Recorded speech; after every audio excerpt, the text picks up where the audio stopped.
Melanjutkan bahasan kita teman-teman sekalian, semoga Allah berkahi masih di kitab adab dan pasal kelima kita pada malam ini. Semoga Allah berkahi sekali lagi adab terhadap diri sendiri. Setelah sebelumnya tentu kita membahas pasal keempat dan sudah panjang lebar kita paparkan adab terhadap Rasulullah sallallahu alaihi wasallam. Teman-teman sekalian, Allah telah menyiapkan fasilitas di dalam diri kita. Dua buah mata, lengkap dengan perangkatnya, urat-urat saraf yang sangat rapi tertata, bisa menangkap cahaya sehingga bisa memantulkan kembali cahaya tersebut dan kita bisa melihat apapun yang ada di depan kita dari warna-warni, jenis, ragam, macam, bentuk yang ada di depan kita. Juga hidung yang bisa membedakan mana wangi dan mana busuk dengan waktu yang seketika. Serta dihiasi dengan bulu-bulu hidung yang bisa menampung bakteri yang kita hirup tanpa kita sadari karena tidak terlihat oleh mata. Lalu dikaruniakan bersin dengan sangat kuat yang tidak ada satupun orang bisa menahannya. Terlepas semua bakteri yang ada di hidung kita dan di otak kita. Mulut yang bisa kita gunakan untuk mencicipi makanan. Juga kita bisa gunakan untuk berbicara.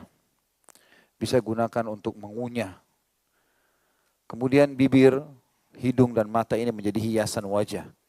Dengan begitu indahnya. Dengan alisnya, dengan dua kupingnya, kemudian juga rambutnya, kulit. Begitu sampai seluruh tubuh kita dari atas sampai ke bawah. Semuanya tertata dengan rapi.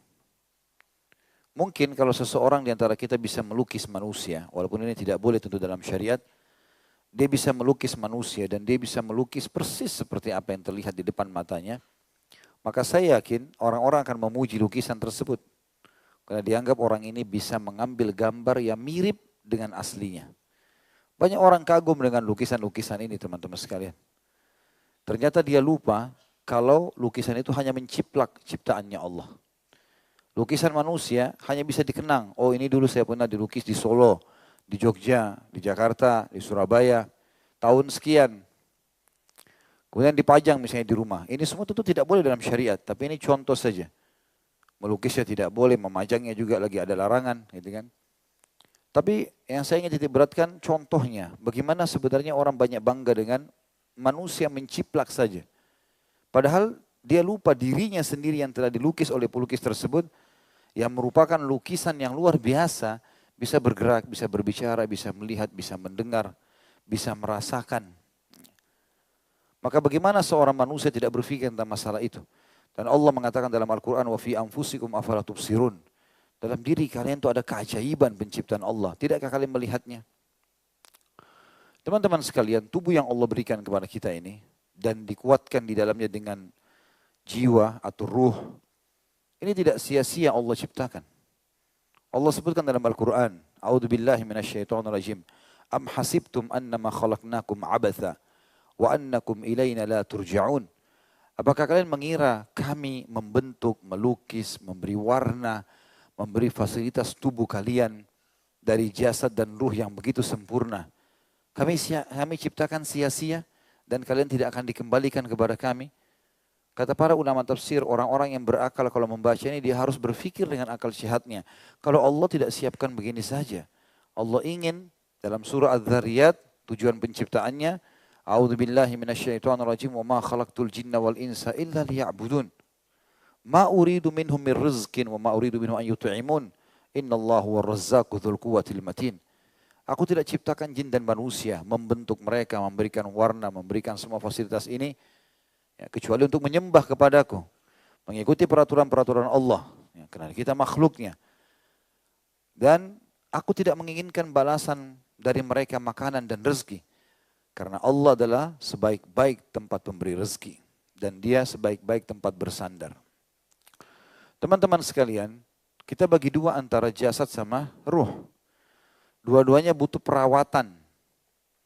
Allah Subhanahu wa taala memberikan kepada jasad kita, misal letih, capek, ngantuk. Tujuannya adalah sinyal dari Allah, kalau fisikmu lagi capek, harus istirahat. Dan siapapun yang mau lawan itu, pasti dia tidak mampu. Misalnya ada orang ngantuk, dia tetap lawan. Mungkin sekarang bisa lolos sejam, 2 jam, 3 jam, lama-lama sehari, 2 hari, lama-lama dia tidur sendiri. Kalau perlu tertidur di pinggir jalan. Karena memang itu pencipta Allah menciptakan jasad kita, memang ada batas waktu digunakan. Handphone yang kita pakai, kalau dipakai terus tidak dicas baterainya pasti akan mati. Kita mau paksakan menyalakan tidak akan bisa. Orang kalau sudah sangat capek dia tidak istirahat, maka dia menzalimi dirinya sendiri. Harus dia istirahat. Nabi SAW berkata kepada Abu Darda radhiyallahu anhu, sesungguhnya matamu punya hak, jasadmu punya hak, keluargamu punya hak. Berikan semuanya haknya. Kita tahu juga teman-teman sekalian, Allah memberikan kita rasa lapar. Tujuannya untuk memberikan peringatan, jasadmu lagi butuh suplai makanan. Tidak bisa orang lawan itu. Dia lawan sejam, 2 jam, 3 jam, lama-lama dia harus makan. Kalau enggak dia akan lemas, lama-lama dia meninggal. Allah memberikan itu sebagai sinyal untuk merawat dirinya. Haus, dahaga, tubuhmu lagi butuh cairan. Orang lawan susah, lehernya akan sakit. Bisa-bisa dia meninggal kalau dia tahan tidak haus. Tidak minum maksud saya. Begitu pula semuanya. Sampai kepada hal-hal yang sederhana seperti misalnya Allah pada saat merawat jasad kita ini memberikan kepada kita semua sinyal-sinyal supaya kita sadar, oh iya butuh harus segera. Contoh rasa, kita rasa buang air besar, rasa buang air kecil, kita makan nih 1 piring, 2 piring, saripatinya menjadi nutrisi tubuh, sisanya jadi kotoran. Allah sebagai pencipta jasad kita dan pencipta kita memberikan sinyal di situ. Lapar, kebelet misalnya, habis buang makan. Kita harus ke kamar belakang. Gak ada orang yang bisa tahan tuh. Karena memang kalau dia dibiarkan menahannya, dia akan meninggal gara-gara itu. Bakteri, sebusuk itu kalau dibiarkan dalam tubuh bisa merusak semua organ tubuh. Sampai ada satu orang kapten kapal laut mati gara-gara kotorannya sendiri. Itu saya dapatkan informasi penelitiannya, karena ada seorang kapten sehat, gak ada masalah. Badannya sehat, tidak punya sakit, sebelum berlayar diteliti. Ditemukan dia mati di WC kamarnya dia. Padahal kamarnya dia kamar kapten, bagus, bersih. Waktu diteliti, dilihat tidak ada luka di badannya, tidak ada apa-apa. Waktu dikeluarkan, diteliti, ternyata ditemukan, ujung-ujungnya ditemukan kotoran yang dia keluarkan itu, sudah 3 hari dia tahan di badannya. Dan pada saat dikeluarkan, mengeluarkan gas yang sangat beracun dan membuat dia meninggal. Dia mati karena ajal, tapi sebabnya itu. Sang pencipta merawat jasad kita sampai membuat kita rasa kebelet yang tidak bisa kita tolak. Mungkin walaupun perang, kalau dia mau buang air besar, dia harus buang air besar dulu. Begitu juga buang air kecil. Allah berikan kita rasa. Bayangkan teman-teman kalau kita hidup tanpa rasa. Nggak tahu kapan kita kenyang, nggak tahu kapan kita lapar, nggak tahu kapan kita mau buang air besar atau buang air kecil. Mungkin kita bisa sembarangan di pinggir jalan tidak sadar gitu. Maka harus hati-hati. Tangkap sinyal-sinyal ini. Begitu juga dengan gerah. Allah berikan kita rasa gerah. Gak nyaman rasanya kalau keringatan. Gak nyaman rasanya kalau mulut kita belum sikat gigi misalnya. Entah kalau ada orang sudah putus urat. Ya. Malunya mau sudah kalau ngomong membuat 70 orang pingsan pun tidak sadar. Tapi Allah buat kita gak nyaman. Kita sendiri kalau ngomong baunya gak enak nih. Atau badan kita nggak enak, atau kita gerah. Peringatan dari Sang Pencipta Allah, rawat jasadmu itu. Mandi kita rasa segar. Pakai baju bersih rasanya segar. Bahkan Allah membuat semua manusia suka melihat kerapian, suka melihat kebersihan. Kalau kita lihat taman ditata rapi, rumah bersih, baju bersih, kan gitu. Kita pun menjaga diri kita, kita merasa nyaman. Jadi teman-teman sekalian, jasad yang Allah pinjamkan ini ada adab padanya. Adabnya adalah merawatnya. Puncaknya kalau orang jadi jenazah kan, kalau mati. Tetap jenazah dimandikan. Kenapa dimandikan? Kenapa enggak dikubur saja? Toh juga dia akan dimakan belatung berapa jam kemudian. Tapi disuruh mandikan, keluarkan kotoran, pakaiin kain kafan putih yang bersih. Kenapa dikembalikan kepada penciptanya dalam keadaan baik? Dan ulama mengambil kesimpulan mengatakan siapapun yang merawat jasadnya, dia tahu karena ini amanah dari Allah. Baik dengan dia olahraga, baik dengan dia makan makanan yang baik, dia istirahat yang cukup, tentunya tidak berlebihan. Dia tahu karena ini Allah suruh menjaganya, maka dia dapat pahala. Kita tahu dalam Islam hari Jumat dihubungkan dengan siapa yang mandi junub. Hari Jumatnya laki-laki, kemudian dia pakai baju terbaiknya, dia pakai minyak wangi terbaik di rumahnya, dia sisir rambutnya dengan rapi. Kemudian dia pergi sholat Jumat di awal waktu, dia dengarkan imamnya atau khatibnya, lalu dia sholat, diampuni dosanya yang telah lalu.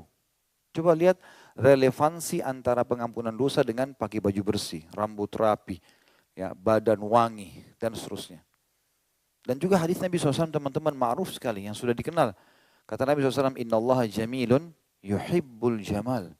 Allah itu suka, Allah itu indah, rapi, bersih, suka dengan itu semua. Jadi jangan sampai kita bertolak belakang dengan fitrah itu. Kalau kita paksakan diri, kita akan jadi kotor teman-teman sekalian. Dan orang akan menjauh dari kita. Kita pun tidak nyaman itu. Begitu pula dengan ruh teman-teman sekalian. Ruh juga begitu. Tentu di sini kalau masalah jasad juga termasuk di antaranya menjaga rumah ya. Kebersihan kendaraan harus dijaga teman-teman sekalian. Dan itu kalau diniatkan karena Allah perintahkan dapat pahala. Karena sesuatu yang mubah, kita pernah bahas di awal pasal kita adab niat. Sesuatu yang mubah bisa berubah menjadi apa? Sunnah, ibadah. Makan, mubah. Boleh makan. Tapi kalau kita makan diniatkan, ya, karena ingin merawat jasad yang sedang Allah amanahkan, jadi ibadah. Tidur, mubah. Tapi kalau kita tidur niatkan untuk mengistirahatkan tubuh yang Allah amanahkan supaya kuat ibadah, supaya kuat nanti sholat malam misalnya, cari nafkah besoknya, ibadah. Mubah tapi bisa jadi pahala. Maka ini harus dijaga teman-teman sekalian. Dan syaitan paling suka dengan orang-orang yang kotor. Rumah yang kotor. Ya. Memang tempat-tempat kosong, tidak dirawat, kotor. Tempatnya syaitan. Syaitan itu kalau melihat tempat bersih, seperti kalau kita lihat tempat yang jorok. Dia sangat suka. Makanya jangan buka pintu itu. Saya yakin teman-teman peruqyah yang sudah punya keterampilan dalam masalah itu, kalau dia masuk ke rumah pasien-pasiennya, pasti juga dia ingatkan masalah itu. Selain tidak boleh ada patung-patung, ada gambar, bersihkan rumah. Tumpuk sampah sembarangan, kotor di belakang rumahnya. Kamarnya kalau masuk berantakan. Gitu. Maka ini pintu syaitan. Dia suka dengan tempat-tempat itu. Coba lihat surga yang Allah janjikan. Apa yang Allah gambarkan di surga? Istana, batu-batanya dari emas. Gitu kan? Kemudian pohon kurmanya yang kita pelajari masalah surga kemarin. Buahnya, bajunya dari sutra, taman-taman yang rapi, sungai-sungai air, bidadari dan bidadara, digambarkan cantik dan gagah, semuanya. Karena memang itulah yang Allah inginkan dari kita. Jangan bentrok dengan fitrah itu.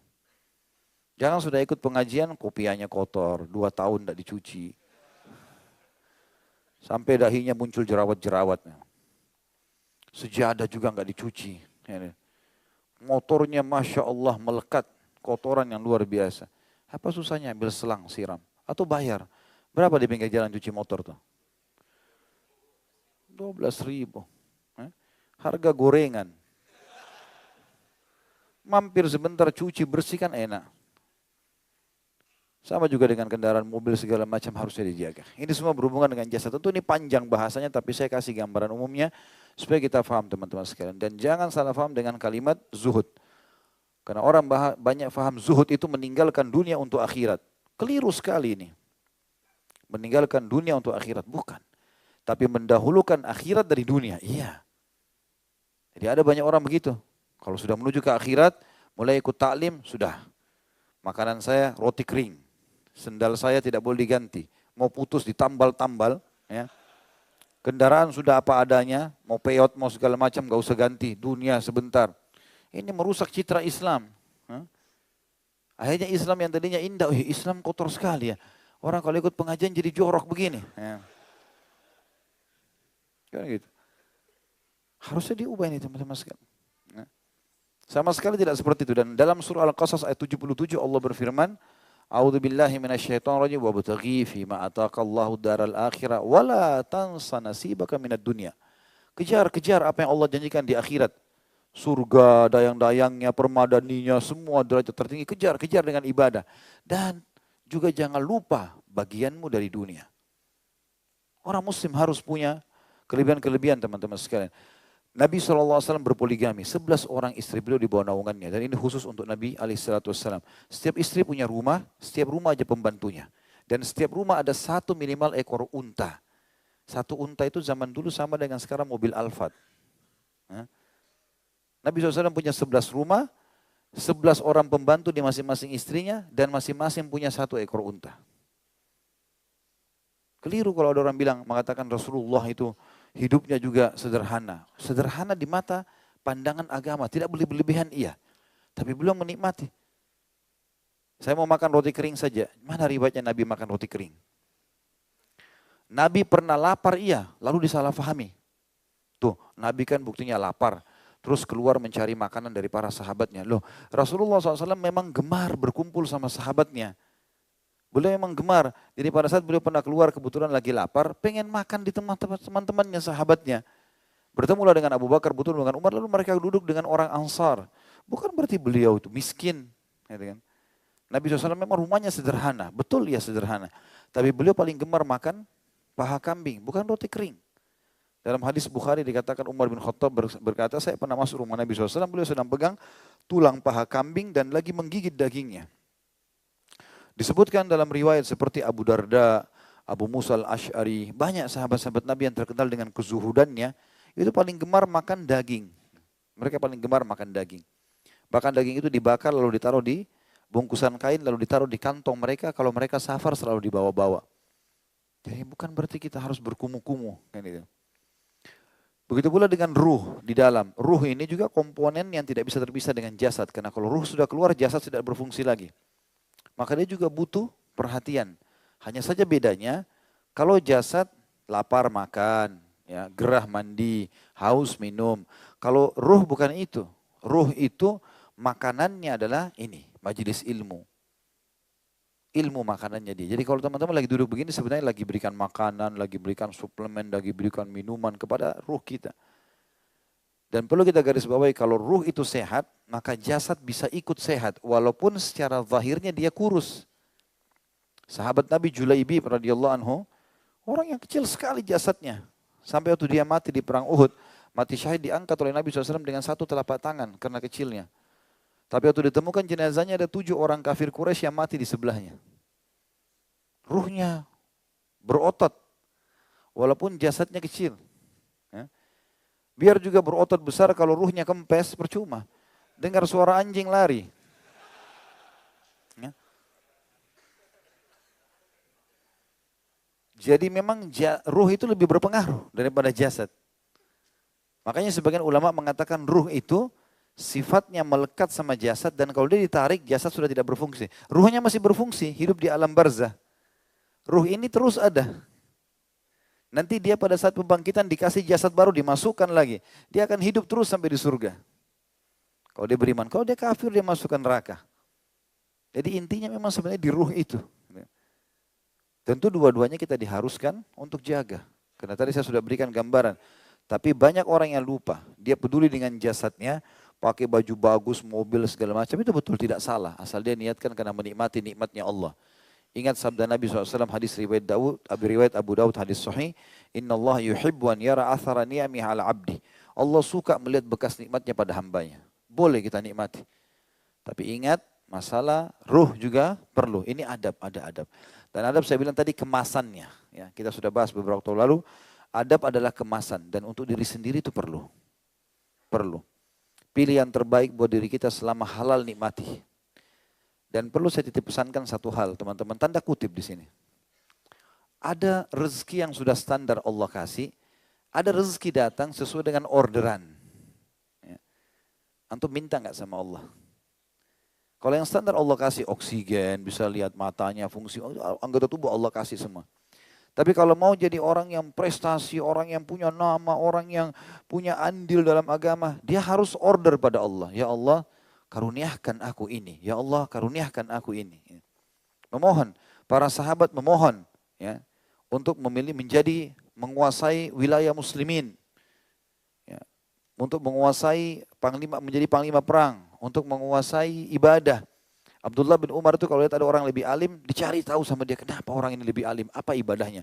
Lalu dia anggap itu saingan positifnya, tanda kutip. Saya harus buat seperti dia. Tapi tanpa mengharap orang itu celaka, gitu kan. Namanya ghibthah dalam agama, boleh. Maka kita bersaing positif dalam hal-hal yang baik, ini tidak ada masalah. Kita terdorong, termotivasi karena teman-teman kita prestasi, kita juga mau seperti itu. Mestinya. Dan sudah ingat, atau saya ingatkan kembali hadis Nabi SAW, manusia 4 golongan. Yang pertama adalah yang Allah karuniai ilmu dan harta. Ini puncaknya. Minta sama Allah teman-teman, ya Allah karuniakan aku ilmu dan harta. Tamak dengan rahmat Allah, nggak ada masalah. Minta harta yang banyak, minta ilmu yang luas. Kata Nabi SAW, ini orang paling baik yang dia habiskan keduanya di jalan Allah. Ilmunya dia ajarkan, hartanya dia infakkan. Begitu terus hidupnya sampai dia meninggal. Datang golongan kedua yang Allah karuniai ilmu tanpa harta. Alim, tapi nggak ada hartanya. Cuman dia ingin sekali. Dia ingin bersaing positif sama temannya itu. Dia bilang, ya Allah kalau seandainya kau karuniakan aku harta seperti dia, aku akan buat yang sama. Hatinya, tekadnya kuat untuk itu. Tidak ada hartanya. Maka kata Nabi SAW, fahuma fi ajri sawa. Dua-duanya sama pahalanya. Dan kita niatkan saja. Asal betul-betul kita nggak punya fasilitas itu dan kita berharap. Jangan orang berinfak 1 juta, ada uangnya 1 juta. Ya Allah, niat saja. Kalau saya dapat punya uang, saya juga buat seperti itu. Tapi dia nggak mau berinfak. Itu bukan itu yang dimaksud. Tapi dia memang harus betul tidak ada dan dia berharap. Golongan ketiga orang yang Allah kasih harta tapi tidak ada ilmu. Kaya, kejar dunia, tapi nggak tahu halal haram. Semua jalan ditempuh sama dia. Maka ini orang buruk. Dan dia habiskan di jalan kemaksiatan. Dan golongan keempat yang lebih bobrok, tidak ada ilmu, tidak ada harta. Sudah miskin, bodoh lagi. Yang uniknya, dia bilang, ya Allah, kalau engkau karuniakan aku seperti orang ketiga ini, kaya raya, bangun diskotik, bangun hotel, macam-macam, aku buat seperti dia. Kata Nabi, fahuma fi wazri sawa. Dalam dosa dua-duanya sama. Nah, sudah miskin, ya.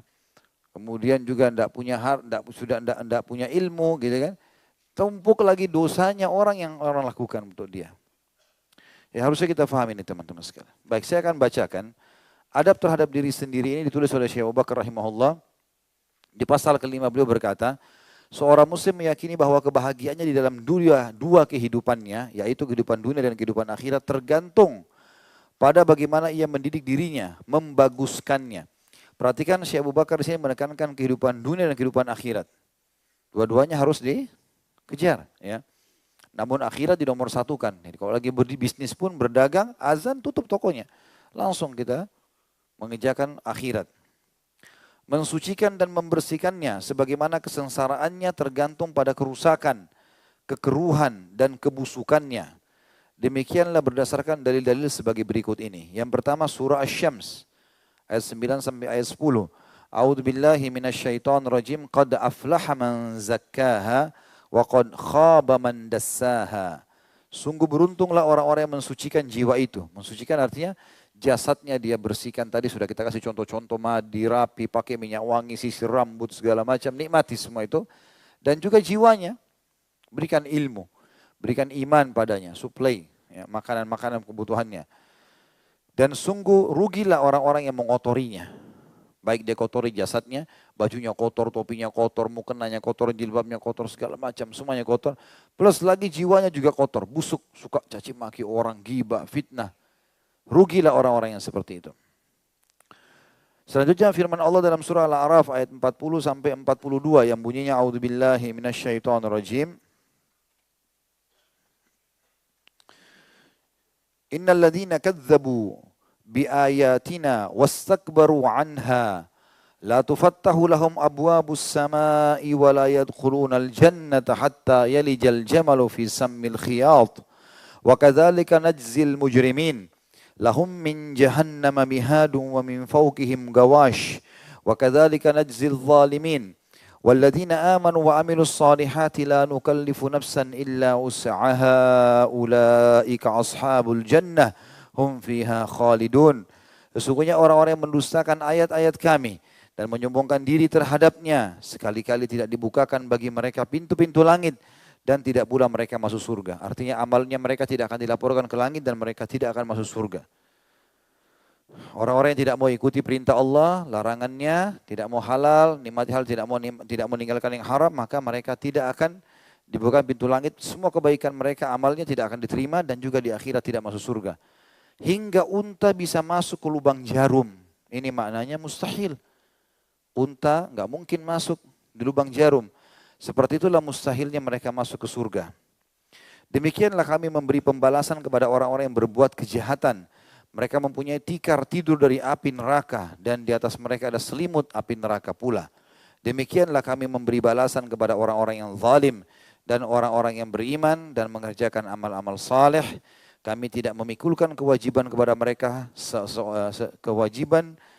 kami tidak memikulkan kewajiban kepada diri seseorang melainkan sekedar kesanggupannya. Mereka itulah penghuni-penghuni surga, mereka kekal di dalamnya. Artinya yang Allah bebankan kepada kita teman-teman, kita mampu lalui. Seperti sholat 5 waktu. Anggap satu sholat 10 menit kita sholat. Duhur, asar, maghrib, isya. Kalau kita hitung 10 menit berarti cuma 50 menit. Allah kasih kita 24 jam sehari semalam. Masih banyak waktu lain. Ringan sholat. Kenapa nggak dikerjakan? Gitu kan? Allah kasih. Jadi Allah tidak membuat di atas kapasitas kemampuan kita. Ramadan puasa sebulan penuh. 11 bulan ada kesempatan untuk tidak puasa. Haji sekali setahun. Allah nggak suruh tiap bulan kita haji. Sekali setahun. Bahkan wajibnya sekali seumur hidup. Zakat ada syaratnya. Kalau mampu mencapai haul dan nisab. Mudah. Gak ada sesuatu yang berat dalam menjalankan syariat Allah Subhanahu Wa Taala. Sampai pernah ada orang Badui yang meminta kepada Nabi SAW untuk menanyakan kepada dia tentang Islam. Maka cukup 5 rukun Islam saja. Ya. Pada saat Nabi sampaikan dia mengatakan saya tidak mau tambah, tidak kurangi. Kata Nabi SAW, siapa yang mau lihat ahli surga ini orangnya.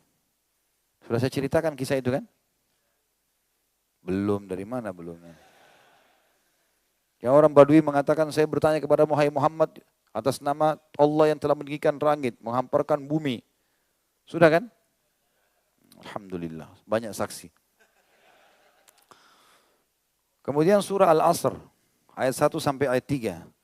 A'udzubillahi minasyaitonirrajim. Wal 'asr innal insana lafi khusr illa alladziina aamanu wa 'amilus shalihati wa tawashaw bil haqqi wa tawashaw bis sabr. Apa artinya ini? Wal 'asr, demi waktu kalian di dunia, maksimalkan. Nikmati tapi jangan lalai, gitu kan? Jangan masuk dalam dosa, nikmati yang halal dan halal selalu lebih banyak daripada yang haram. Dan ini sudah sering kita kasih contoh. Sesungguhnya manusia semua pasti melalui kerugian kecuali orang-orang yang beriman dan beramal saleh. Karena mereka punya panduan hidup, tahu mana halal, mana haram. Dan saling mewasiatkanlah kebenaran ini di antara kalian. Dan juga saling mewasiatkan agar kalian bersabar di dunia. Toh akan menuju kepada akhirat.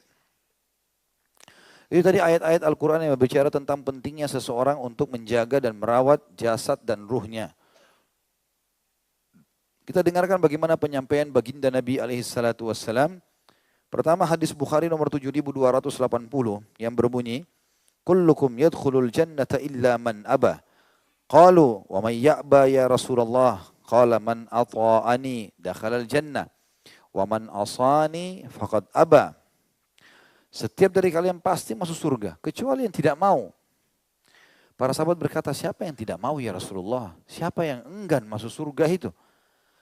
Beliau mengatakan, barang siapa yang mentaatiku, aku suruh kerjakan, dia kerjakan, aku larang, dia tinggalkan, dia masuk surga. Dan barang siapa yang mendurhakaiku, dilarang tetap mau dilakukan, sungguh ia telah enggan masuk surga. Juga dalam sabda Nabi SAW dalam hadis riwayat Muslim nomor 223, kullun nasi yagdu fabai'u nafsahu famu'tiquha au mubiquha. Setiap manusia berusaha dan beramal dengan dirinya sendiri. Maka di antara mereka ada yang menjual dirinya kepada Allah dan taat kepadanya, sehingga dia membebaskan dirinya dari azab Allah. Atau di antara mereka ada yang menjual dirinya kepada syaitan, sehingga dia menghancurkan dirinya. Orang yang patuh, saleh dan saleha, halal nikmati, perintah kerjakan, larang dijauhi, dia telah menjual dirinya pada Allah. Dan beruntunglah dia. Atau dia ikuti syaitan, syaitan bisiki. Semua yang bertolak belakang dengan hukum Allah. Nikah, dia suruh zina. Solat, dia larang solat. Ya. Orang suruh amanah, dia suruh bohong. Ya, tinggal pilih. Dia mengikuti syaitan, maka dia menghancurkan dirinya sendiri. Sebagaimana seorang muslim meyakini bahwa sesuatu yang dapat membersihkan dan mensucikan jiwa adalah kebaikan iman dan amal saleh, dan sesuatu yang dapat menodai, mengotori dan merusak adalah keburukan dan kekufuran juga kemaksiatan. Hati-hati teman, kita kalau masuk ke dalam satu pintu kemaksiatan, kita seperti masuk ke lumpur kotor. Ya. Mendekat saja sudah bau sebenarnya. Begitu kita injakan kakinya, terceluk kaki kita, nggak nyaman di sendal. Pernah ya sendalnya kemasukan becek, pernah rasa? Nggak nyaman kan? Padahal becek itu sedikit tanah basah. Kenapa kita nggak nyaman teman-teman sekalian? Begitu dosa itu. Sebenarnya kita nggak nyaman. Kita kalau buat dosa, kita kayak ketakutan, kayak dihantui, rasa nggak nyaman. Sebenarnya dosa begitu. Sayangnya ada orang sengaja jebur, mau tambah kotor. Gitu kan. Dan makin dia jebur, makin susah dia bersihin badannya. Dosa begitu. Kita kalau sekali buat dosa, untuk kembali pun itu masih butuh pendongkrakan jiwa yang luar biasa. Gimana kalau dia terjerumus terus gitu? Gak apa-apalah nanti, gak apa-apalah nanti. Tambah banyak kotoran, tambah susah dia bersihin dirinya. Tapi kalau dia biasakan dirinya bersih, misal dia sudah mandi bersih. Keringat sedikit, dia langsung mandi lagi. Sedikit dia gak rasa nyaman, dia ganti bajunya. Nyaman terus kan dia. Nah begitu orang perumpamaan orang yang beriman dengan orang yang berbuat maksiat. Kotor tuh teman-teman sekalian. Dan syaitan seperti orang yang sedang mendorong kita ke becek itu. Dia tidak mau kita keluar. Supaya kita tidak keluar, dia bisikin. Gak apa-apa, baru kotor sedikit, gini, begitu. Supaya kita enggak ini. Bahkan kadang-kadang yang sering digoda orang-orang beriman, kata para ulama adalah syaitan mengatakan, sudah terlanjur kau kotor, percuma. Tidak bisa kamu bersih lagi. Begitu orang biasa buat maksiat ya.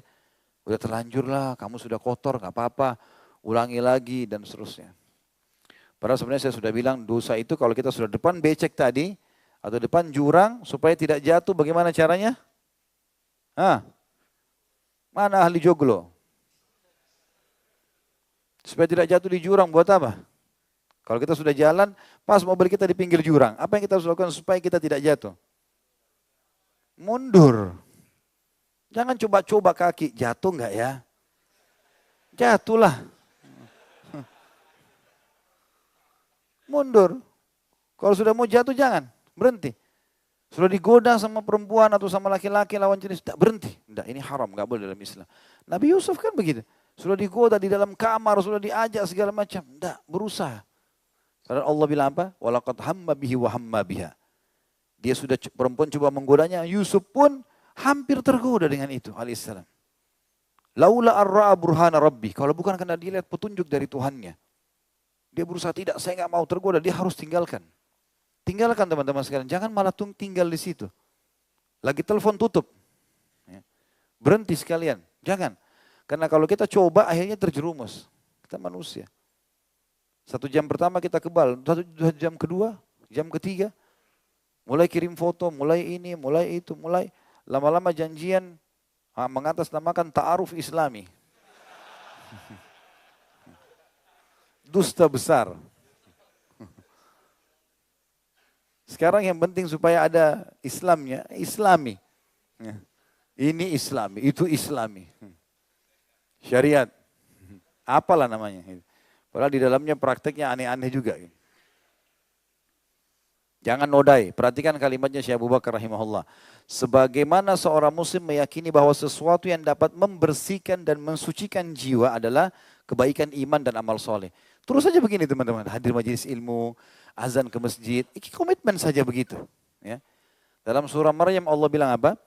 Rabbus samawati wal ardi wa ma bainahuma fa'budhu wastabir li ibadati. Hal ta'lamu lahu samia? Allah itu pencipta langit dan bumi, penguasanya. Dan apapun ada di antara keduanya, sembahlah dia. Sembah itu tunduk, patuh, cinta, takut. Dan ya, sembahlah dia dan bersabar dalam itu. Ada kesempatan dosa pun sabar, kontrol diri. Apakah kalian tahu ada pencipta selain dia? Kata Allah. Dalam ayat lain, wa'bud rabbaka hatta ya'tiyakal yakin. Sembah Tuhanmu, kalau kita sudah istiqomah jalan Allah, sudah tahu halal haram istiqomah. Majelis ilmu terus, ibadah terus, komitmen jalan sampai datang kematian. Kata Allah SWT. Sudah itu. Sabar aja sedikit teman-teman, mati masuk surga. Udah. Untuk apa? Dosa bukan untuk dicoba. untuk dijauhi, dikenal dan dijauhi. Bukan dicoba-coba, nggak usah coba-coba. Terutama teman-teman yang punya anak-anak, ya, dan juga ikhwah mungkin yang hadir, siapa tahu ada yang masih remaja, umur-umur efektif dalam pembentukan karakter itu SMP sama SMA. Itu umur efektif. Sayangnya, perusakan moral umat Islam termasuk di Indonesia di umur ini. Selalu digambarkan kalau SMP, SMA saatnya ugal-ugalan. Saatnya coba dosa, gitu kan. Pukul temannya lah, tawuran lah, ya, coba-coba narkotika, coba-coba selingkuh, berzina, coba hamil di luar nikah. Bukan untuk dicoba ini. Racun terus, coba deh, mematikan nggak ya? Percuma. Balap motor sekarang tahu kalau balap motor bisa jatuh nanti kalau orangnya ugal-ugalan ya. Cuma mau pamer-pamer sama orang. Udah tahu kalau jatuh luka bisa patah, tulangnya bisa bocor kepala. Masih mau coba. Nanti kalau sudah masuk ICU, coba saya nggak balap kemarin. Coba juga. Sebagaimana seorang muslim, saya ulangi, meyakini bahwa sesuatu yang dapat membersihkan dan mensucikan jiwa adalah kebaikan iman dan amal soleh. Itu saja antum istiqomah. Dan sesuatu yang dapat merusaknya, membuatnya kotor, kayak tadi becek segala macam, mengotori dan merusaknya adalah keburukan, kekufuran. Dan juga kemaksiatan, dosa-dosa. Dalil selanjutnya surah Hud ayat 114. A'udzu billahi minasyaitonir rajim wa aqimis salata tarafin nahari wa zulafan minal lail. Innal hasanati yudhibnas sayyiat. Dan dirikanlah sholat itu pada kedua tepi siang, maksudnya pagi dan petang. Dan pada bagian permulaan dari malam, maghrib sampai pagi.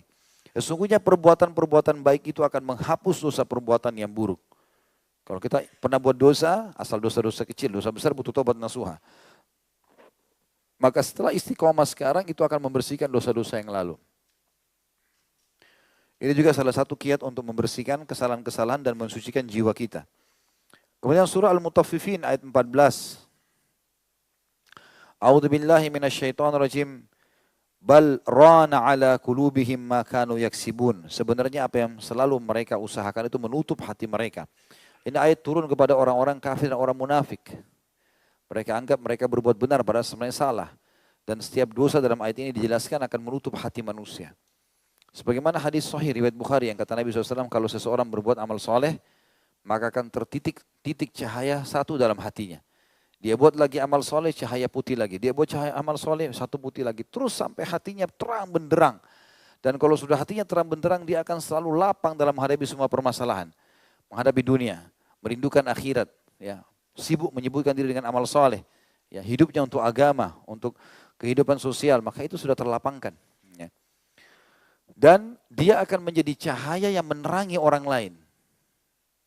Sebaliknya kalau orang itu buat dosa, Allah akan titipkan dalam hatinya satu titik hitam. Kalau dia tetap ulangi, titik hitam lagi. Kalau dia terus ulangi sampai menjadi hitam kelam hatinya. Orang tabrakan depan matanya, pecah kepalanya, orang terbakar, kena listrik, orang kebakar. Sama sekali nggak tersentuh. Hatinya kelam. Bahkan kalau terus berbuat dosa, Allah menjelaskan hati bisa lebih keras daripada batu. Au asyaddu kaswah. Bisa lebih keras lagi dari batu. Itu bahaya sekali. Dalam riwayatnya dikatakan hati itu bisa berkarat. Kita tahu kalau besi berkarat teman-teman, lama-lama keluar serbuknya, lama-lama bolong kan. Kalau sudah bolong susah, harus ditambal dengan besi yang baru lagi. Atau harus diganti dengan besi yang lain. Sudah rapuh, mudah dipatahin, mudah segala macam, seperti itulah. Akhirnya mudah putus asa, ya, mudah kecewa, mudah was-was. Semua penyakit masalah ini akan datang. Rasulullah SAW juga bersabda dalam hadis yang sahih. Hadis ini diriwayatkan oleh Imam Nasa'i dalam Sunan Kubra nomor 110, At-Tirmidzi 3334, dan beliau menyatakan hadis ini adalah hasan sahih. Rasulullah SAW bersabda, Innal mu'mina idza aznaba dzamban kanat nuqtatun sawda'u fi qalbi fa in taba wa naza'a wasta'taba su'ika qalbuh wa in zada zadat hatta ta'lu wa qalbah. Sesungguhnya apabila seorang mukmin melakukan satu dosa, maka akan ada noda hitam di dalam hatinya. Apabila dia bertaubat, berhenti dan meninggalkan maksiat tersebut, maka hatinya akan cemerlang kembali. Apabila dia menambah dosa itu, maka noda hitam itu akan bertambah sehingga menutupi seluruh hatinya. Demikian itulah noda yang disebutkan oleh Allah, kalla barrana ala qulubihim ma kanu yaksibun. Sekali-kali tidak, sebenarnya apa yang selalu mereka usahakan itu menutup hati mereka. Juga sabda baginda Nabi SAW dalam hadis riwayat Imam Ahmad nomor 20.847, Imam Tirmidzi 1987 dan Al-Hakim 121. Rasulullah SAW bersabda, ittaqillaha haitsu ma kunta wa atbi'is sayyi'ata al-hasanata tamhuha wa khaliqin nasa bi khuluqin hasan. Bertakwalah kepada Allah dimanapun kau berada dan ikutilah. Bertakwa artinya patuhlah sama Allah dimanapun kita berada, sendiri atau rame-rame. Dan ikutilah selalu perbuatan buruk yang pernah dulu kita kerjakan, dengan sekarang ganti perbuatan baik setelah taubat. Niscaya amal baik itu akan menghapuskannya. Dan bergaullah dengan manusia dengan akhlak yang baik. Oleh karena itu seorang muslim hidup sebagai orang yang senantiasa berusaha mendidik dirinya, mensucikan dan membersihkannya. Karena dialah yang paling berhak untuk mendidik dirinya terlebih dahulu, maka dia menghiasinya dengan adab yang dapat mensucikannya dan membersihkan kotoran-kotorannya. Sebagaimana dia menjauhkannya dari hal-hal yang dapat menodai dan merusaknya, berupa keyakinan yang sesat, ucapan dan perbuatan yang batil. Semua itu jauhi. Kemudian dia menundukkannya siang dan malam, mengintrospeksinya setiap saat, mendorongnya melakukan amal kebaikan dan ketaatan sebagaimana dia memalingkan dan membentengi dari keburukan dan kerusakan. Dan hendaknya dia mengikuti langkah-langkah berikut ini di dalam memperbaiki dan mendidiknya agar ia menjadi bersih dan suci. Yang pertama, selalu taubat. Baik teman-teman, ada satu pertanyaan. Ustaz, bagaimana kami memahami perbedaan antara taubat dengan istighfar? Bagaimana memahami ini? Istighfar adalah pengikraran permohonan maaf seseorang hamba kepada Tuhannya. Sama kalau kita salah di kantor, kita bilang maafin saya Pak misalnya. Atau secara tertulis kita mengatakan saya telah melakukan kesalahan, saya mohon maaf gitu. Itu namanya istighfar kalau bahasa agama kita, hubungan dengan Allah. Jadi pengikraran permohonan maaf. Kalau taubat, pengikraran untuk tidak mengulangi. Dua-duanya harus dikomposisikan, disatukan. Jadi kalau kita mengatakan beristighfarlah, artinya permohonan maaf. Kita tahu tidak tahu kesalahan kita, istighfar saja. Gitu kan? Kita lagi jalan di jalan, terus ada orang yang melihat kita. Maaf ya, saya salah jalan ya. Maaf ya kalau saya salah jalan. Mungkin memang itu jalurnya kita keliru, misal. Tidak harus kita buat salah kalau kita beristighfar. Jadi istighfar permohonan maaf saja. Taubat ini tidak beda. Mengikrarkan, mengetahui kalau lagi salah, janji sama Allah tidak mau ulangi. Jadi pernyataan, sikap, ya, tidak akan mengulangi perbuatan salah itu. Nah, kalau kita tulis misalnya permohonan maaf, sekaligus kita nyatakan sikap di situ, kita gabungin keduanya berarti. Jelas ini? Allahu a'lam. Senyap. Rupanya tulisan taubat di atas kepala ini bagus juga. Baik, taubat maksudnya kata beliau, ini yang paling pertama harus kita lakukan teman-teman. Karena semua kita bisa buat salah. Taubat maksudnya membersihkan diri dari segenap dosa. Segenap artinya semua, tidak terkecuali. Maaf ikhwan dan akhwat, saya ingatkan kalau makan minum tangan kanan ya. Jangan sampai salah. Tangan kiri dari syaitan ini, nggak boleh. Karena ada yang saya lihat masih lupa mungkin ya. Atau mungkin belum faham. Kata Nabi SAW, jangan makan dan minum dengan tangan kiri karena syaitan makan dan minum dengan tangan kiri. Diambil oleh syaitan itu. Ya. Taubat maksudnya membersihkan diri dari segenap dosa dan maksiat. Menyesali setiap dosa yang telah dilakukannya. Dan bertekad untuk tidak. Ya. Jadi di sini dia membersihkan diri dari segenap dosa dan maksiat, menyesali setiap dosa yang telah dilakukannya. Ini namanya istighfarnya. Dan bertekad untuk tidak mengulangi perbuatan dosa itu dalam sisa umurnya. Namanya taubatnya. Ya. Hal ini berdasarkan firman Allah Subhanahu wa taala dalam surah At-Tahrim ayat 8. A'udzubillahi minasyaitonirrajim. Ya ayyuhalladzina amanu tubu ilallahi taubatan nasuha. Taubatan nasuha asa Rabbukum an yukaffira ankum sayyiatikum wa yudkhilakum jannatin tajri min tahtihal anhar. Al-ayah. Hai orang-orang beriman, bertaubatlah kalian. Ikrarkan dengan Allah tidak akan mengulangi dosa-dosa itu. Dengan taubat yang semurni-murninya. Jangan pura-pura. Tidak mau kembali, tidak mau kembali. Selesai. Apapun godaannya. Apalagi kalau cuma kata orang, kamu alim ya, kamu berubah. Sudahlah, iya, tidak apa-apa. Sudah berapa kali saya nasihati. Apalagi kalau giuran-giuran yang lebih besar, tidak semua, tidak ada. Haram-haram, ya, walaupun saya harus mati.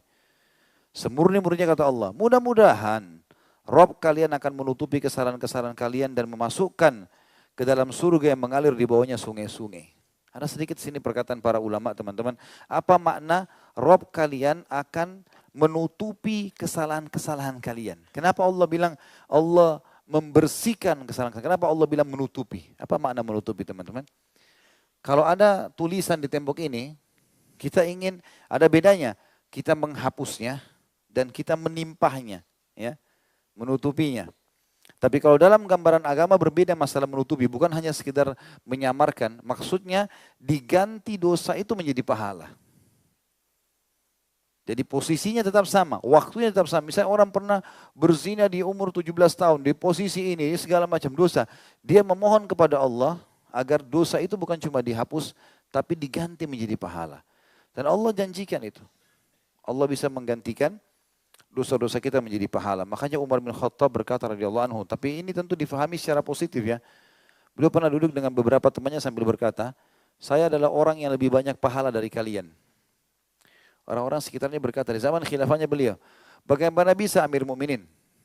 Jelaskan kepada kami, kok Anda mengaku lebih banyak pahala? Dia bilang, karena saya dulu di zaman jahiliyah, orang yang jahat. Banyak dosa. Gitu kan? Sekarang saya taubat. Dan Allah menjanjikan orang yang bertaubat, dosanya diganti menjadi pahala. Sementara kalian lahir dalam keadaan Islam. Sedikit dosanya. Gitu kan? Tapi saya bilang tadi, difahami secara positif. Jangan bilang sekarang saya dosa dulu, baru saya beramal soleh. Karena bisa saja antum pas buat dosa mati. Mana ada jaminannya? Tapi ini keberuntungan saja bagi orang-orang yang mungkin pernah berbuat kesalahan, dan kemurahan marah mungkin Allah gantikan, bukan mustahil. Tapi tentu juga bukan berarti orang yang tidak buat dosa ini kemudian dia dalam Islam, sudah dari kecil disuruh hafal Quran, ibadah selalu sholat di masjid. Masya Allah anak-anak kecil kita yang sudah hadir di majelis ilmu. Mungkin kita umur-umur berapa baru hadir di majelis ilmu gitu kan. Saya lihat Masya Allah sekarang cukup banyak anak-anak kita, adik-adik kita yang hadir ini. Semoga Allah buat mereka istiqamah. Ya. Sampai kadang-kadang saya tablik akbar 3 jam, 4 jam, duduk Masya Allah menulis, ikutin. Saya berpikir bagaimana kalau pada saat mereka sudah balik, pengaruhnya seperti apa gitu kan. Makanya saya bilang tadi teman-teman sekalian, umur-umur efektif SMP, SMA itu hati-hati. Di situ pembentukan karakter. Dan subhanallah di umur itu dipesantrenkan kalau kita. Kan gitu. Yang kadang-kadang kita anggap pesantren tempat pelarian orang yang tidak lulus. Nah, kalau nggak lulus di negeri, masukin pesantren aja. Nakal, pesantren aja. Jadi kayak pesantren tempat pelarian saja. Mestinya pesantren dulu, tidak lulus pesantren baru lari ke sekolah lain. Orang di dalam diajarin hafal Quran, hafal hadis, sholat 5 waktu. Kenapa malah dianggap remeh ini? Jadi jaga, umur-umur seperti ini efektif sekali. Sayang kalau di situ dirusak. Mestinya di situ dia mereka berprestasi, mereka hafal Quran. Kita tahu para ulama-ulama kita hafal Quran di umur 12 tahun. Itu tamat SD loh. Hafal 30 juz. Mereka sudah hafal sekian ribu hadis di umur-umur 15 tahun, 17 tahun. Imam Bukhari itu di umur 18 tahun sudah menghafal tidak kurang dari 10.000 hadis. Hadis dan hadis kehidupannya agama gitu. Itu bagus sekali. Ya. Dan itu orang tuanya di sini teman-teman sekalian akan mendapatkan pahala karena berhasil membantu menutup kesalahan dia yang dulu dia kurang kepada anak-anaknya. Anaknya beramal dia dapat pahalanya. Ya. Juga dalam firman Allah Subhanahu wa taala dalam surah An-Nur ayat 31, A'udzubillahi minasyaitonirrajim wa tubu ilallahi jami'an ayyuhal mu'minuna la'allakum tuflihun. Dan bertobatlah kepada Allah hai orang-orang yang beriman, ikrarkan tidak akan mengulangi supaya kalian beruntung. Dan kata para ulama kalimat aflaha yuflihu berarti keberuntungan dunia dan akhirat. Ya, mendapatkan dua-duanya. Rasulullah SAW bersabda dalam hadis yang sahih riwayat Imam Muslim nomor 2702, Ya ayuhan nas, tubu ilallahi fa inni atubu ilallahi fil yaumi mi'ata marrah. Hai orang beriman, bertobatlah kepada Allah. Sesungguhnya aku bertaubat 100 kali dalam sehari. Ya. Ini tentu perintah Nabi SAW bukan cuma sekedar istighfar, taubatnya. Ya. Jadi kita mengikrarkan sekalian tidak akan mengulangi kesalahan tersebut. Nabi SAW saja setiap hari 100 kali. Dan ini saya bilang teman-teman sekalian, selalu saya ingatkan. Jangan diam mulutnya. Lagi di motor, lagi di mobil, zikrullah. Astagfirullah wa atubu ilaih. Kerasin. Kita dengar sendiri. Coba praktikin teman-teman yang pakai motor, tutup kaca helmnya, coba istighfar, ulangi ayat Al-Quran. Kalau kita tutup kan suara kita kedap udara ya, seperti itu masuk ke kuping kita. Enak sekali kita ulangin hafalan, berzikir, beristighfar, bertafakkur. Daripada mengkhayal, lihat helmnya orang warna apa, itu mobil mereknya apa, kenapa macet, ribut, nggak usah ribut, astagfirullah. Toh kita juga ribut macet tetap kan. Coba isi dengan istighfar kepada Allah. Doa ini manfaat besar, gitu kan? Banyak manfaat. Kata Nabi SAW, saya mengucapkan 1 kali subhanallah, alhamdulillah, wa la ilaha illallah, wallahu akbar, lebih saya cintai daripada terbitnya matahari. Itu terbit matahari, bagaimana kehidupan di dunia teman-teman? Terang, cerah, semua makhluk beraktivitas, hewan, tumbuh-tumbuhan, manusia, jin, gitu kan? Itu 1 kali lebih baik daripada dunia, lebih baik daripada terbitnya matahari. Subhanallahi wa bihamdi, subhanallahil azim, kalimat ringan di lidah. Ucapkan, berat di timbangan hari kiamat, dicintai oleh Allah. Sederhana, subhanarabbil azim, subhanallahi wa bihamdi, subhanallahil azim.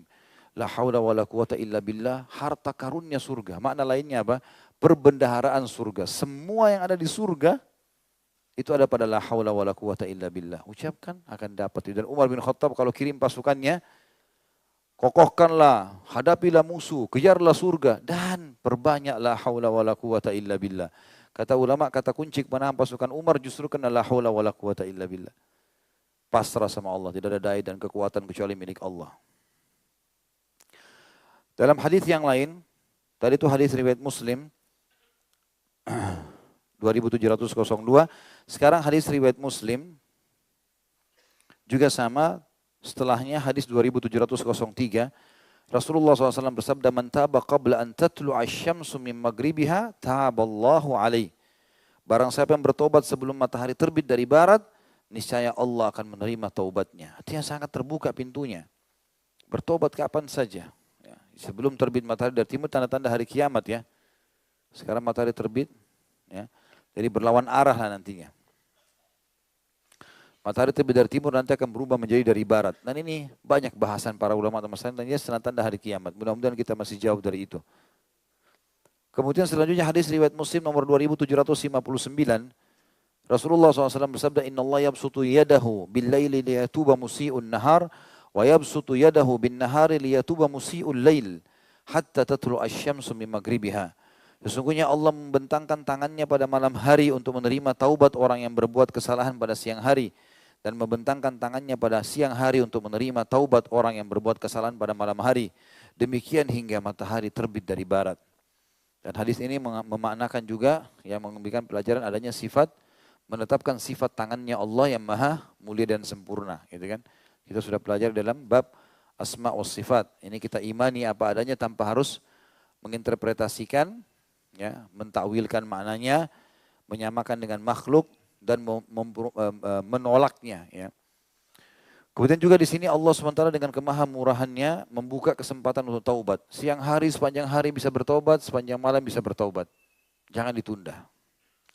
Hadis selanjutnya adalah hadis Nabi SAW dalam hadis yang diriwayatkan oleh Imam Bukhari nomor 6308 dan Imam Muslim 2744. Di mana Nabi SAW bersabda, "Lillahi asyaddu farhan bi taubati 'abdihi al-mu'mini min rajulin fi ardi dawiyatin mahlakatin ma'ahu rahilatuhu 'alayha ta'amuhu wa syarabuhu. Fanama fastayqadha wa qad dhahabat fatalabaha hatta adrakahu al-'atash. Thumma qala arji'u ila makani alladhi kuntu fihi fa'anamu hatta amut. Fawada'a ra'sahu 'ala sa'idihi liyamuta fastayqadha wa indahu rahilatuhu wa 'alaiha zaduhu wa ta'amuhu wa syarabuhu. Wallahu asyaddu farahan bi taubatil 'abdil mu'mini min hadha bi rahilatihi wa zadih." Allah lebih gembira dengan taubat seorang hamba yang beriman daripada gembiranya seorang laki-laki yang berada di padang pasir tak bertuan dan membinasakan, di mana ia bersama tunggangannya yang di punggungnya terdapat seluruh makanan dan minumannya. Lalu dia tertidur, lalu bangun, ternyata tunggangannya telah pergi. Lalu dia mencarinya ke sana sini, sehingga dia merasa sangat kehausan. Kemudian dia berkata dalam dirinya, aku akan kembali ke tempatku semula yang tadi aku tidur, lalu aku tidur saja, mudah-mudahan aku sampai mati. Maka dia meletakkan kepalanya di atas lengannya agar dia bisa mati. Tetapi kemudian dia bangun dan ternyata tunggangannya itu sudah ada di depannya yang di atasnya terdapat seluruh bekalnya, makanan dan minumannya. Maka Allah lebih gembira dengan taubatnya seorang hambanya yang beriman daripada orang tersebut yang telah menemukan kembali tunggangannya beserta bekalnya. Siapa teman-teman yang lebih mulia daripada Sang Pencipta Allah? Kita kalau punya pegawai, punya teman, berbuat kesalahan fatal, mencuri, memukul, apalah, menggibah, memfitnah. Saya yakin kita sudah sakit hati, mungkin sekali dua kali mencuri kita akan pecat, gitu kan? Allah, dan kalau dia datang minta maaf, maafin saya mungkin, tapi kita tidak akan terima lagi. Umumnya manusia. Allah tidak teman-teman. Kita sudah buat salah, bukan cuma satu dua kali mencuri. 70 tahun berzina, mencuri, membunuh. Datang sama Allah, Allah malah gembira. Ya. Allah gembira dengan taubat hambanya. Ini sebuah berita yang luar biasa buat kita semua. Agar kita kembali dari dosa-dosa kita yang pernah kita lakukan. Kata beliau juga telah diriwayatkan bahwa para malaikat mengucapkan selamat kepada Adam karena taubatnya ketika Allah menerima taubatnya. Dan dari hadis yang pertama itu riwayat Bukhari nomor 6308 dan Imam Muslim 2744. Sementara ini riwayat dinukil dari kitab Al-Ihya sebenarnya oleh beliau. Tapi jelas ini statement ya yang disampaikan bahwasanya para malaikat mengucapkan selamat. Tanpa riwayat ini pun sebenarnya sudah jelas riwayat-riwayat yang sebenarnya ayat Al-Quran yang menjelaskan kepada kita. Allahu a'lam. Ini yang pertama untuk memperbaiki diri. Tentu di sini teman-teman ada 4 hal ya. Ada muraqabah, ada muhasabah, dan banyak contoh-contohnya.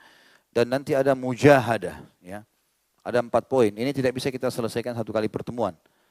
Kita akan selesaikan, coba ya. Satu bab ini, satu judul ini taubat dan insya Allah waktu saya masih ada sampai jam 9.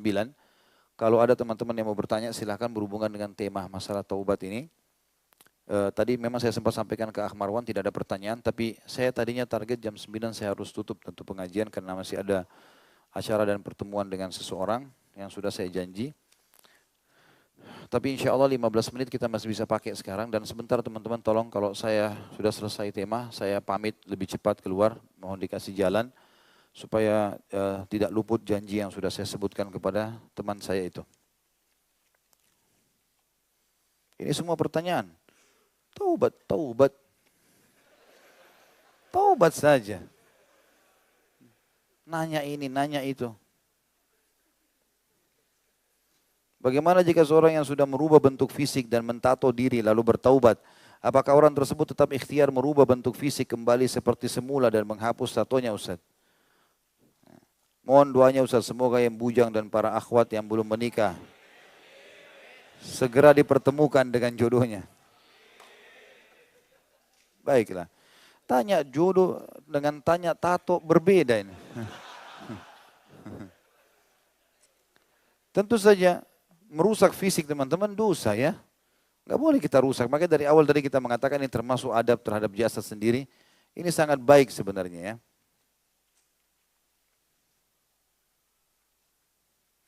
Dan memang kalau kita bisa membersihkan, kita bersihkan. Jauh lebih baik. Ya.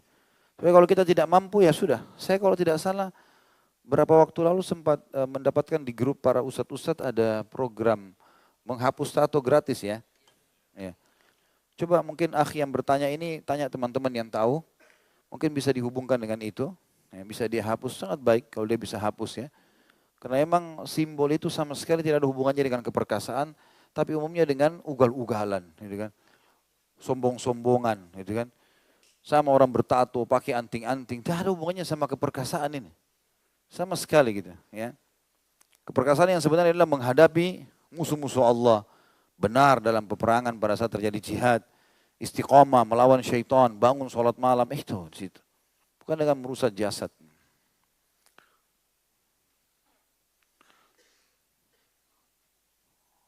Mengambil air wudhu.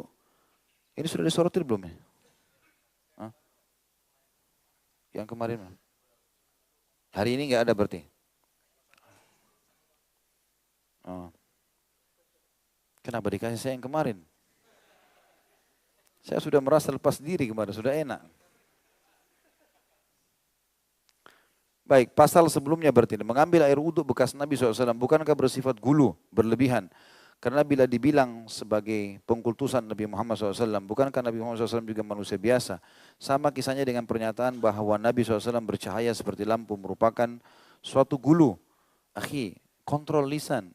Jangan sampai katakan apa yang terjadi pada Nabi kita katakan gulu. Ini antum seperti sedang memprotes Rasulullah SAW ini. Hah? Benar nggak? Karena kan yang sedang kita soroti perbuatan Nabi. Redam diri, jangan hati-hati ini. Ya.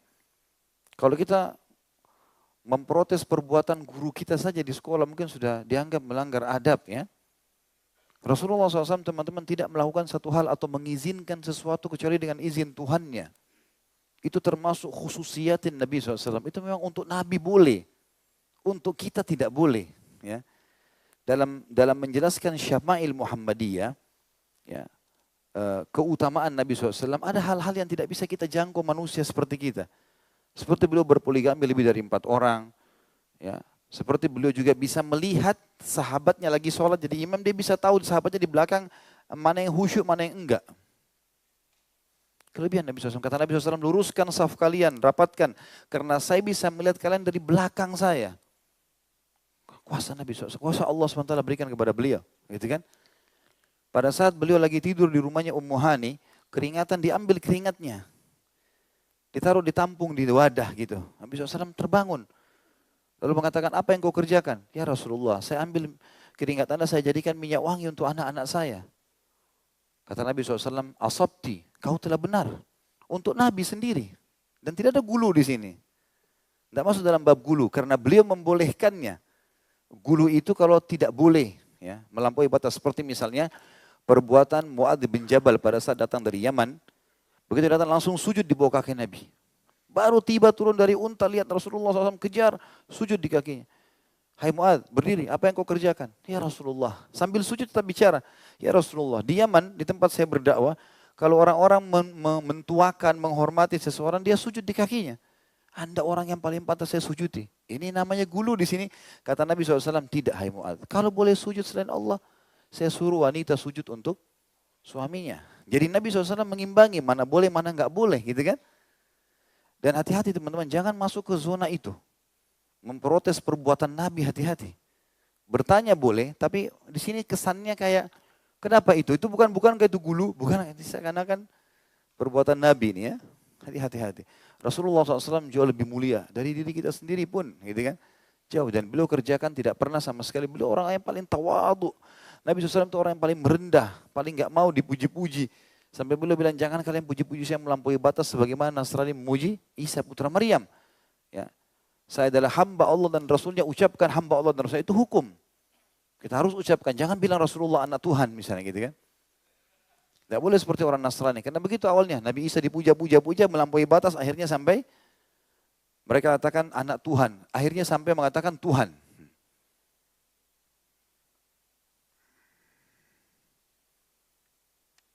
Jangan tanya masalah politik dengan saya. Masalah hukum halal, haram.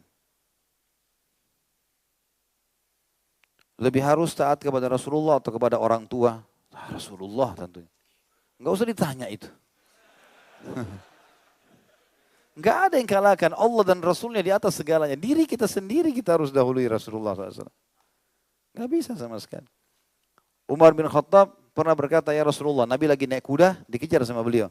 Ya Rasulullah, saya mencintai Anda dari segala-galanya, kecuali diri saya.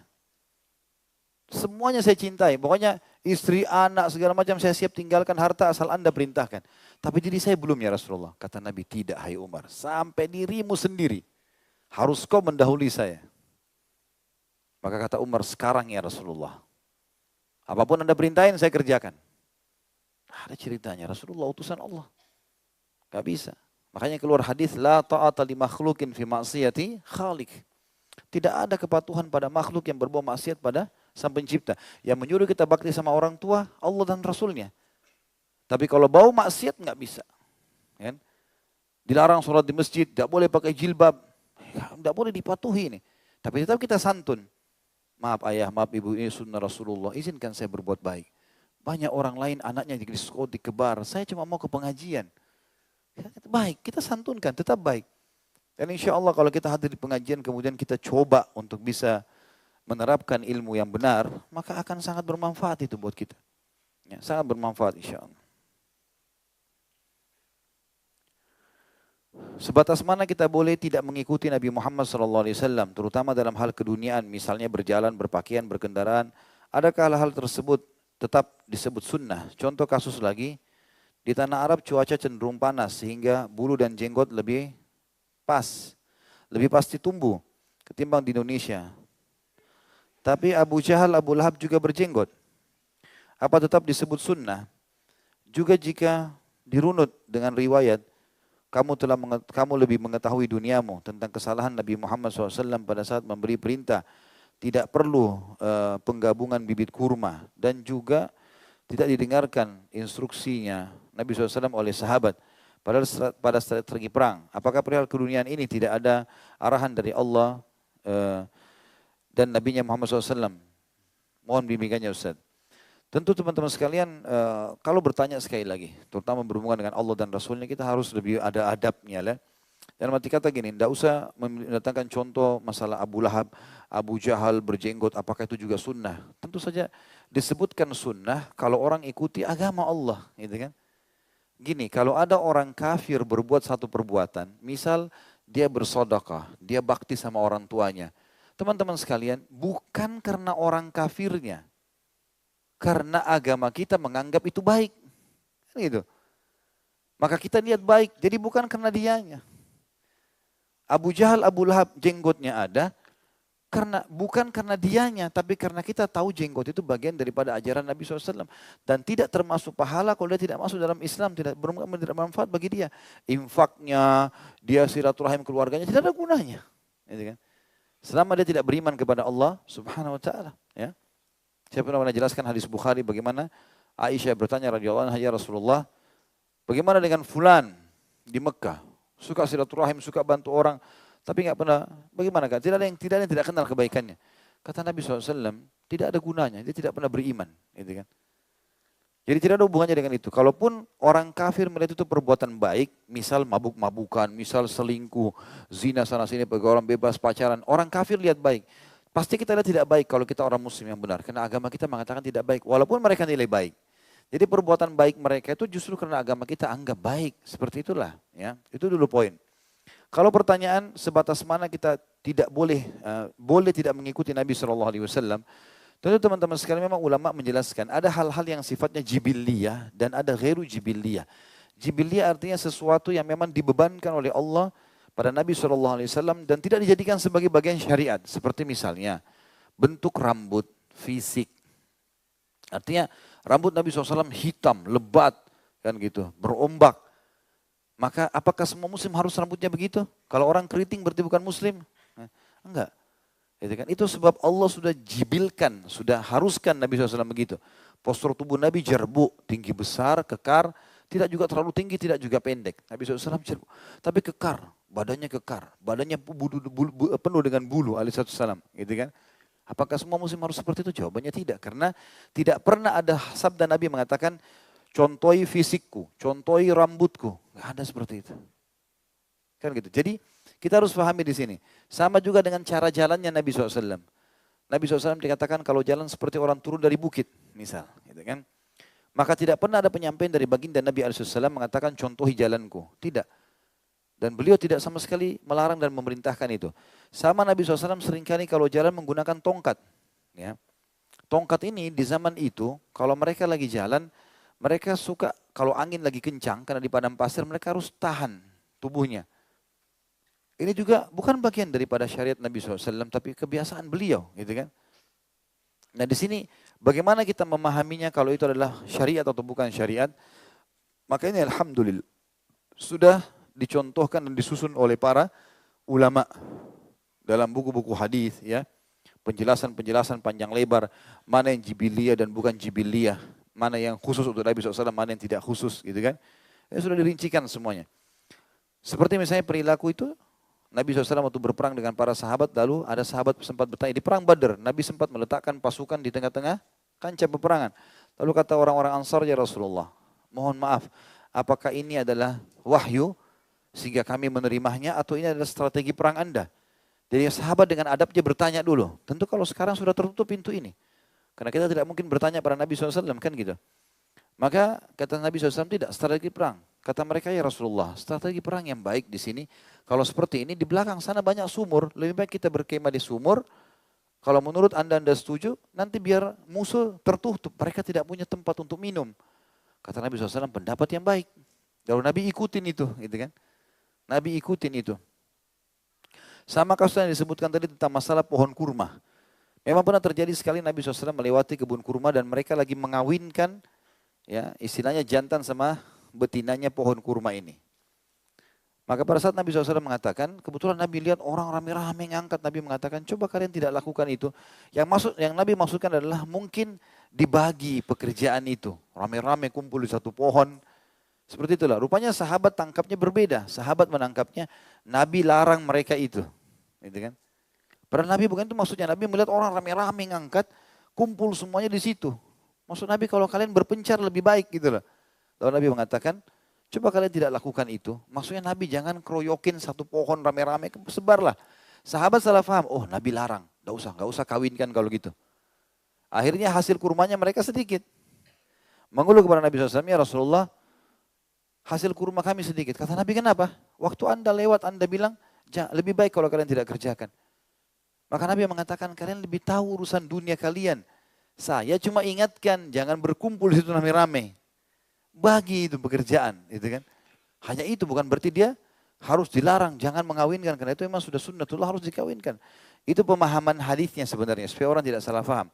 Jadi kalau kita simpulkan teman-teman, kalau yang sifatnya jibiliyah sudah ada dalam fisik Nabi SAW, bentuk fisik, warna rambut, bentuk mata, alis, kita nggak bisa mencampur itu.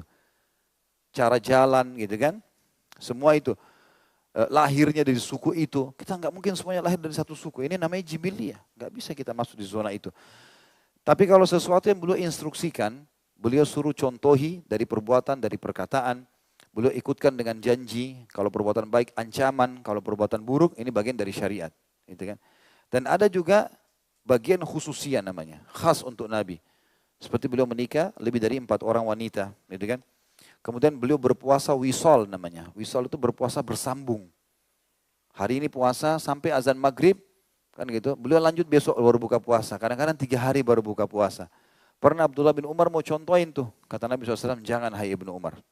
Jangan. Kalau kau betul mau lakukan puasa maksimal, puasalah sehari, buka puasa sehari. Karena itu khusus untuk Nabi SAW. Begitu pula dengan mujizat-mujizat yang ada. Gitu kan. Tanda kenabian di pundak Nabi SAW, kemudian beliau bisa menyembuhkan penyakit, beliau bisa meludahi sesuatu sehingga sembuh, ya luka-luka para sahabat, sumur yang pernah diludahi kemudian banyak airnya, ya. Itu semua khusus untuk Nabi SAW, tidak terjadi pada kita. Gitu kan. Terbukti dari mana dalilnya itu khusus untuk Nabi, para sahabat tidak ada yang mengerjakan kepada teman-temannya. Gak pernah ada sahabat datang ke Abu Bakar, ya Abu Bakar sini ludahmu kasih ke kami. Ya. Gak. Tapi Nabi SAW pribadi kalau beliau lagi wudhu, beliau buang air kumurnya, sahabat berebut. Dan beliau tidak larang itu. Gitu kan. Tapi sahabat tidak ada yang kerjakan kepada sahabat yang lain. Berarti ini memang khususiyatun Nabi SAW. Seperti itulah. Dan sekarang Alhamdulillah lebih mudah lagi teman-teman sekarang karena sudah terbabkan hadis-hadis itu. Nah yang sudah disebutkan dalam hadis-hadisnya, rincian para sahabat, nah itu syariat semuanya. Kalau kita hidup dengan Nabi SAW, masih kita bisa bertanya, kayak tadi strategi perang. Kalau kita sekarang sudah meninggal, karena Nabi sudah meninggal, sudah tidak ada lagi bab itu. Sudah selesai. Dan cobalah antum kerjakan dulu perintah yang sudah ada. Tidak usah terlalu jauh kemana-mana. Itu aja jaga dan istiqomah. Tidak usah tanya yang mana ini, yang mana itu, kerjain udah. Bismillah. Itu kan. Allahu a'lam. Bagi saya teman-teman sekarang, semoga bermanfaat apa yang kita bahas hari malam ini. Subhanakallahumma bihamdika. Asyhadu an la ilaha illa anta astaghfiruka wa atubu ilaik. Wassalamualaikum warahmatullahi wabarakatuh.